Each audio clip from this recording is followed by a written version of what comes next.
Dice Throne, a hero-driven dice battling board game with lightning-fast setup. Challenge your friends in exciting dice combat. Roll and manipulate dice with strategic card play. You can re-roll up to 2 dice. Launch attacks at your foes to defeat them. Join a growing fan base. With a perfect game for casual game night or competitive play. Master your favorite heroes, climb to the top, and claim the throne. Welcome to Dice Throne. Let's learn how to play. On your turn, you'll get 3 roll attempts with your dice to try to land the right combination of symbols or numbers to activate an ability. Let's take our first roll. We can set our dice in ascending order and see that we're only 1 number away from activating a small straight, which requires 4 ascending numbers.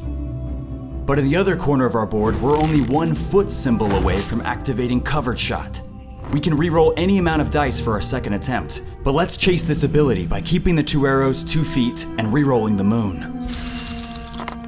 Bummer, we couldn't land it on our second roll attempt, but we do fall into the minimum requirement for longbow. We could re-roll the 2 feet and just go for all arrows, but let's push our luck and go for covered shot one more time. Perfect, with all 3 roll attempts, we've activated covered shot. We gain evasive and deal 7 damage. Attacking an opponent will trigger their defensive ability highlighted in green. Every Dice Throne hero will have a defensive ability in response to being attacked. Some might even have more than 1 ability, in which case he'll choose 1 to roll for. For example, the Moon Elf's attack triggers the Barbarian's Thick Skin. It tells him he can roll 3 dice a single time. And for every heart symbol that's rolled, he heals 2. So even though 7 damage came in, the Barbarian's Thick Skin heals him for 2. All offensive and defensive damage and effects resolve simultaneously at the end of the phase. Now going back to the evasive that was gained by the Moon Elf, this is what's known as a status effect. Across all heroes, there are many of these, like Poison, Burn, Protect. Evasive, for example, gives a small chance to dodge all incoming damage. Your hero's leaflet will tell you exactly what your tokens do and when you can use them, as well as a limit to how many can be on a hero at a time. Let's watch the Barbarian take a turn. After all 3 roll attempts, his dice actually don't activate any abilities. To avoid failing his turn, he'll have to turn to his cards. In Dice Throne, cards will do things like add extra damage, remove or transfer status effects, upgrade your board's abilities, or modify dice. These dice modifier cards are essential in activating your ultimate ability, which requires all 6s. Every hero will have a turn order card that will list out all the phases of a turn. Cards can only be played in their respective phases indicated by their color or icon on the card.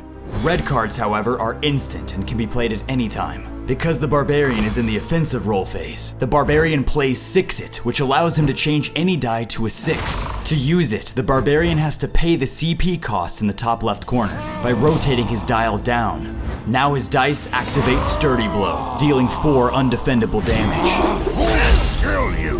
When an attack states that it's undefendable, it simply means the receiving player cannot activate their defensive ability, but other cards or status effects can still apply. The Moon Elf spends the evasive token, allowing her to roll a die, and if it's a 1 or 2, she dodges the entire attack. It's a 2. No damage will be taken from this turn. But the Barbarian does not want that to happen, so he plays Tip It, and tips that 2 into a 3, meaning the evasive fails, and the damage goes through. The Barbarian can add to that undefendable damage with an attack modifier card that brings that original 4 damage up to 7. Just an example of strategic card play and dice manipulation. That's the basics of how to play Dice Throne. Players will then go back and forth until someone's health hits 0. To get your first game started, set out all your components with your health set to 50, combat points to 2, and draw 4 cards. Roll a die against your opponent, and the highest roller begins the game. The first player will skip their income phase for this turn only. For more specific and advanced rules questions, check out our Rules Pop link in the description and visit us at dicethrone.com.